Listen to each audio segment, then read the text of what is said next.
Bonjour à tous et merci à tous ceux, n'est-ce pas, qui me suivent. Merci pour vos messages, merci pour vos commentaires, merci pour vos partages, merci pour vos encouragements.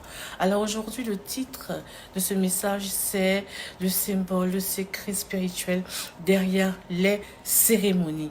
Oui, nous organisons des cérémonies, mais est-ce que nous savons quel est le secret, le symbole derrière chaque cérémonie que nous organisons? Quand je parle de cérémonie, je parle de baptême, mariage, funérailles, des cérémonies qu'on fait pour pouvoir fêter, n'est-ce pas, un succès, soit un examen, soit fêter même 1 milliard, 1 million, voilà, toutes sortes de cérémonies. Et je veux vraiment mettre l'accent sur ces symboles-là, parce qu'on fait des choses sans savoir pourquoi et comment les faire. Je veux parler d'abord de l'anniversaire. L'anniversaire, c'est quoi? Ça symbolise 1 an de plus qu'on a. C'est-à-dire que il y a la Terre qui a tourné autour du Soleil pendant 1 an. Et elle s'est arrêtée au jour précisément où tu es né. Donc le jour où tu es né là, la Terre a tourné autour du Soleil jusqu'à la Terre est revenue au même moment de ta naissance. Ce qui symbolise les 1 an de plus. Il y a une révolution. On appelle ça la révolution autour du Soleil. Et donc, pour symboliser ces 1 an, qu'est-ce qu'on fait? Selon la coutume populaire, on organise une fête. On mange, on danse, on partage la nourriture et tout et tout. Et on est content. Mais qu'est-ce que cela signifie spirituellement? Spirituellement, le fait de préparer la nourriture, le fait de payer la boisson, le fait d'inviter des gens, c'est un partage, c'est une offrande que vous faites au nom de votre 1 an. Ce que les gens ne savent pas, c'est l'offrande que vous donnez aux gens qui sont venus au nom de vos 1 an. C'est-à-dire que venez, on va se réjouir ensemble, j'ai 1 an de plus. Mais derrière ça, il y a cette offrande-là que vous donnez. C'est pour ça, quand vous faites un anniversaire, avant même que les gens viennent s'asseoir pour manger, quand la nourriture est encore dans la cuisine, ce que vous devez faire, vous mettez vos mains et vous priez, vous bénissez ces repas-là. Et vous dites que vous les partagez au nom de mes 1 an, en reconnaissance à mes 1 an de plus. C'est ce que vous devez faire parce que c'est un don que vous offrez aux invités. La cérémonie d'anniversaire est la célébration de la grâce que tu as eue, la grâce d'avoir eu 1 an de plus. Alors quand tu fais un anniversaire, quand tu fais une fête, c'est une offrande que tu donnes au nom de cette grâce-là. C'est une offrande que tu donnes en reconnaissance à cette grâce-là. Et donc, vous ne devez pas faire l'anniversaire comme ça. Comme je disais, priez sur les mains et offrez la nourriture pour dire merci. Merci à Dieu pour ces 1 an de plus. Aussi, il y a certaines personnes qui ne fêtent pas leur anniversaire. Quand l'anniversaire arrive, ils vont payer du riz, du lait, de l'huile, tout ce qui est vivre. Ils prient dessus et ils vont donner aux démunis. Au nom de leur nom en fait, au nom d'eux-mêmes, au nom de cette grâce qu'ils ont reçue, c'est 1 an de plus dans leur vie. Ensuite, le mariage. On fait un mariage. Et ensuite, on invite des gens, on invite la famille pour se réjouir. C'est-à-dire pour manger, pour danser, pour boire et tout. Oui, c'est très important. Mais symboliquement, pourquoi est-ce qu'on prépare? Pourquoi est-ce qu'on mange? Pourquoi on fait des festivités pour le mariage? Déjà, c'est la même chose, c'est le fait de donner aux autres. Le fait d'offrir, de partager, de faire une offrande au nom de l'alliance qui a été scellée. Est-ce que vous comprenez un peu? Parce que toute chose qui est scellée, on fait une offrande. Et le fait de donner à manger aux invités, c'est une offrande que vous faites pour sceller, n'est-ce pas, cette alliance, ce mariage que vous venez d'avoir. Voilà pourquoi c'est très important de comprendre les symboles spirituels de chaque élément, chaque acte qu'on pose. Vous allez offrir la nourriture. Mais avant de donner à manger à ceux qui sont là, ceux qui se marient, je dis bien ceux qui se marient, c'est eux-mêmes qui doivent prier sur leur nourriture. Même si c'est avant que la nourriture quitte la cuisine, je ne sais pas comment vous allez vous arranger. Même si c'est pendant que la nourriture est là, c'est vrai que le prêtre, le pasteur viendra bénir. Mais les mariés eux-mêmes, ils doivent venir proclamer sur cette nourriture-là toutes les bénédictions pour leur foyer, pour leur nouvelle famille qui est en train de se construire. C'est très, très, très important parce que c'est une offrande que vous faites. Mais quand on fait une offrande là, comme on dit, on parle dessus avant de donner. On dit des paroles de bénédiction dessus avant de donner. On ne donne pas ça comme ça. Si vous avez donné ça comme ça, c'est parce que vous ne savez pas que c'est une offrande que vous faites au nom de votre mariage. Mais aujourd'hui, je vous informe que tout ce que vous allez donner, c'est une offrande que vous faites au nom de votre mariage. Ensuite, les dragées qu'on offre. On voit que ça fait joli, ça fait beau. Okay, on fait un mariage, on doit donner des dragées. Bon, quel est le sens même des dragées? On donne les dragées sans savoir le sens spirituel des dragées. Les dragées, je peux dire, à son origine en Grèce. Et ensuite, après, les Arabes ont repris. Mais l'origine même, c'est en Grèce. Et le dragée, l'amande d'abord a une grande signification spirituelle. En plus, le sucre, c'est quelque chose de doux. Donc, ce qui est sucre, l'amande, c'est d'abord la longévité. Et ce qui est sucré, c'est quelque chose qui est doux à la bouche. Et on veut que le mariage soit doux, que le mariage soit mielleux, que le mariage soit sucré. Et l'amande, c'est la longévité, que le mariage dure. Mais vous ne parlez même pas dessus, vous partagez les dragées. Ça fait joli. Voilà, on donne chacun, oui, dragée, oui, oui. Combien même de dragées on doit mettre dans le dragée? Vous mettez le nombre que vous voulez. Et tout ça, c'est pas normal. Chaque dragée que vous allez mettre dans la boîte à dragées pour pouvoir offrir a son symbole. On ne met pas des nombres comme ça de dragées. Souvent, vous dites, bon, on va payer, on va mettre 2, on va mettre 1, on va mettre 5 selon nos possibilités. Non. Normalement, généralement, on met 5 dragées dans la boîte à décoration. Un dragée d'abord qui symbolise la santé. Un dragée qui symbolise la longévité du couple et des deux personnes. Un dragée qui symbolise l'abondance, la prospérité.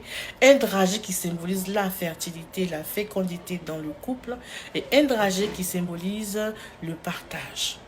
Et les 5 dragées que vous avez mis, vous devez prier pour les 5 dragées. Proclamez ce que vous devez proclamer sur le dragée avant de le partager à qui que ce soit. Mais aujourd'hui, on partage le dragée comme ça. Et non. Ne faites pas des choses comme ça de manière ignorante. Il faudra savoir le symbole de chaque chose. Voilà. C'est vrai, vous allez dire, oui, on a prié dessus, c'est fini, on a sanctifié. Non, ce n'est pas de ça qu'il s'agit. Je parle des paroles prononcées. Parce que chaque parole que vous prononcez émet une vibration. Émet une vibration et sur une bonne fréquence, la fréquence que vous lui donnez. Donc, les 5 dragées sont là. Et tu vas prendre les dragées, toi, la femme, le monsieur. Avant de distribuer, vous allez dire, je proclame sur mon foyer l'abondance. Je proclame sur mon foyer la longévité. Je proclame sur mon foyer la fécondité, la fertilité. Je proclame sur mon foyer la santé, le partage, l'amour. Disons, toutes les bénédictions qui symbolisent les dragées que vous avez mis dedans. Quand vous finissez ça, on peut partager tranquillement aux invités. Parce que c'est une offrande que vous offrez. Parlons du gâteau de mariage. Quand le gâteau vient, il est entier. Il n'est pas encore découpé. Et personne ne peut le manger. Tant que monsieur et madame n'ont pas pris les 2 leurs mains pour couper le gâteau. Mais ce n'est pas pour faire joli. Il y a un symbole spirituel derrière cet acte-là.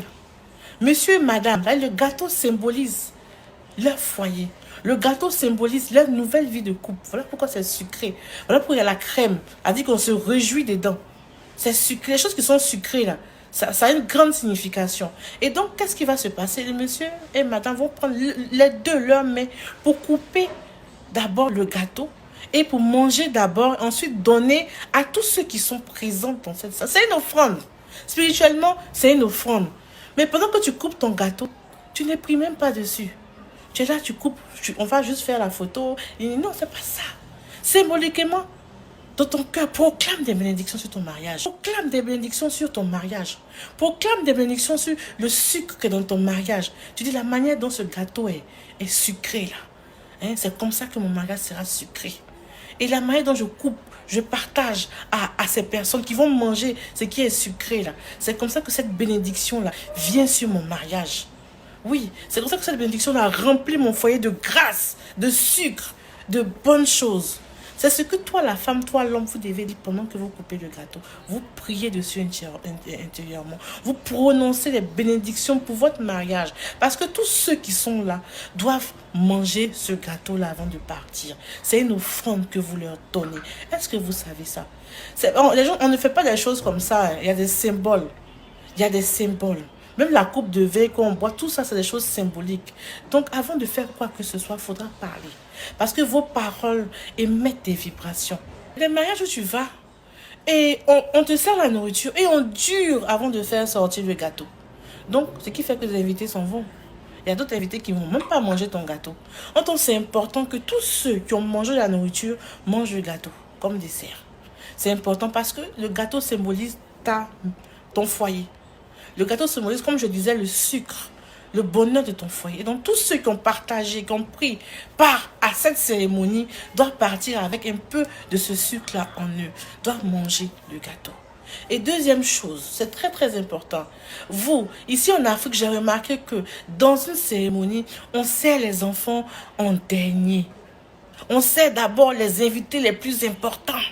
On sert d'abord les adultes. Et après, on sert les enfants. C'est une erreur à ne pas faire. C'est une erreur à ne pas faire. Les enfants doivent être servis en premier. Oui, en premier. Parce que les enfants symbolisent d'abord la pureté. Les enfants symbolisent d'abord la fécondité. Les enfants symbolisent d'abord la prospérité. Oui, il y a des choses, on dit, va donner ça aux enfants cadeaux. Des sacrifices ou des offrandes, on dit, donne ça aux enfants. Pourquoi? Parce que les enfants symbolisent la pureté et la prospérité. Donc, les premières personnes à être servies, ce sont les enfants. Les enfants me grouillent pour avoir à manger dans les mariages. Depuis matin, l'enfant là se promène avec vous de la mairie jusqu'à l'église, jusqu'à la cérémonie. Ils ont faim. Donc, ils courent partout parce qu'ils ont faim. Donc, ils veulent passer leur faim. Ils jouent, ils courent. On ne pense pas à eux. C'est quand on a fini de servir les grands là qu'on sert les enfants. Même le gâteau de mariage, c'est les enfants qui doivent manger le gâteau premier. Après, tout juste après les mariés, les enfants viennent. Ensuite, les grands. Normalement, c'est comme ça que ça doit se faire. Parlons des funérailles.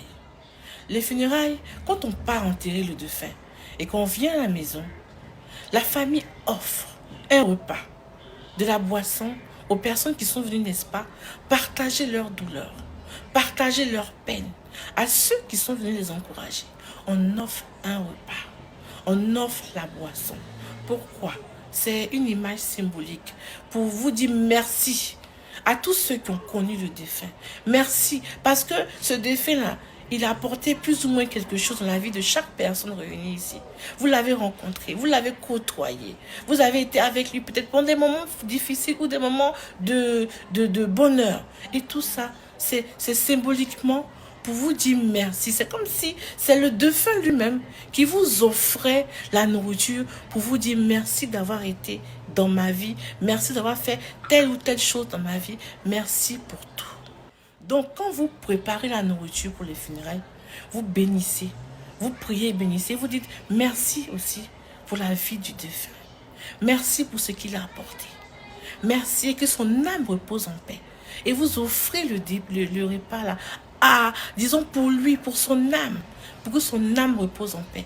Et donc, les personnes concernées, que ce soit la veuve, le veuf, ou les enfants, ou le père, la mère, les sœurs, c'est la famille là. C'est eux qui doivent prier sur ce repas là, au nom du défunt. Parce que c'est symboliquement, c'est lui qui donne ce repas à ceux qui sont là. Pour leur dire merci d'avoir pris part à un moment de sa vie, pendant qu'il était ici encore sur terre avec nous. Donc, vous devez prier sur cette nourriture. Vous devez proclamer des bénédictions pour le défunt, pour la famille, avant de servir. Par exemple, dans l'islam, chez les musulmans, 7 jours après, on fait la cérémonie de 7 jours où on fait les sacrifices au nom du défunt. On partage la nourriture. On fait certains sacrifices au nom du défunt. 40e jour aussi, on fait la cérémonie avec aussi la nourriture qu'on donne, qu'on partage au nom du défunt. Et vous aussi, quand vous commencez les cérémonies, ne donnez pas aussi les premiers aux grands. Donnez ça aussi aux enfants. parce que les enfants, ils sont plus fatigués et tout. Et c'est une grande bénédiction pour la famille. Donc, donner aux enfants en premier. Voilà. Et donc, même en Afrique, on a la cérémonie de lever de deuil de 1 an. Et après les 1 an, on fait la cérémonie encore, on prépare et on donne ça encore. C'est une offrande en fait. Donc c'est important de prier sur toute la nourriture qui va être donnée. C'est important de proclamer des bénédictions sur cette nourriture-là pour tous ceux qui vont manger cette nourriture-là. Pour ceux qui font des cérémonies, par exemple, pour la promotion dans le travail, ou encore pour fêter leur milliard, ou encore pour fêter leur million. Voilà, il y a plein de choses qu'on peut fêter, hein, tout ce qu'on veut fêter. Mais il est important de faire des offrandes pour ceux, pour dire merci, pour être reconnaissant pour ce qu'on a reçu, pour ce qu'on a eu. Il est important de faire des offrandes. C'est-à-dire que même si vous ne faites pas une fête pour inviter les gens, même si vous faites une fête, déjà priez sur la nourriture pour dire merci pour cette promotion, merci pour ce milliard, merci pour ce que j'ai reçu. Vous donnez la nourriture aux gens. Si vous ne pouvez pas faire une fête, faites des offrandes. Achetez du riz, du lait, du sucre, tout ce qu'on peut manger, des vivres. Et au nom de votre boutique que vous avez ouverte, au nom de votre promotion que vous avez eue, dites merci et partagez aux démunis. C'est très important de faire toujours une offrande quand on reçoit quelque chose. Je veux revenir sur les anniversaires. Aujourd'hui, il y a une certaine mode où la personne qui fête son anniversaire invite ses amis, n'est-ce pas, dans un restaurant chic. Et à la fin, on donne la facture de chacun. On dit, bon voilà, c'est votre contribution à l'anniversaire. Quelle contribution? Quelle contribution? Ne faites jamais ça. Quand tu fêtes ton anniversaire, c'est toi qui offres. Quand tu fais ton mariage, c'est toi qui offres. Funérailles, c'est toi qui offres. Oui, c'est vrai que les gens peuvent venir t'aider un peu et tout, mais la majeure partie, c'est toi qui dois donner. Parce que tu offres quelque chose pour ton anniversaire, pour ton mariage et tout. Tu ne veux pas faire payer ceux qui viennent. Ça ne se fait pas spirituellement, c'est même pas bon signe. Ça ne se fait pas. Tu n'as pas l'argent pour faire l'anniversaire. C'est pas la peine de faire. C'est toi qui dois offrir. Ça doit ressortir de toi. Prends l'argent, paye des vivres et donne cadeau aux démunis. C'est pas grave si on n'a pas dansé ou faire des photos pour mettre sur Facebook. Faire les photos sur Facebook, sur Instagram pour dire que oui, on a fait l'anniversaire dans un endroit chic et tout. Mais non, c'est pas ce qui est important. C'est pas ce qui est important parce qu'il y a un symbole spirituel derrière chaque acte qu'on pose. Tu n'as pas l'argent, fais ton anniversaire tranquillement, paye des vivres et donne-les aux démunis. Oui, le 5 juin passé, le jour de l'anniversaire de ma fille, j'ai payé des choses, on a donné cadeau en son nom. Voilà. Et donc, toutes ceux qui m'approchent, qui me disent, c'est mon anniversaire aujourd'hui, qu'est-ce que je dois faire? Tu dois faire quoi? Achète du riz, achète du lait, achète de l'huile, achète du pain, tout ce que tu peux acheter. Et va donner cadeau en ton nom aux démunis, soit aux prisonniers, les gens qui sont en prison, des femmes emprisonnées, des jeunes emprisonnés, des hommes emprisonnés, va leur donner cadeau.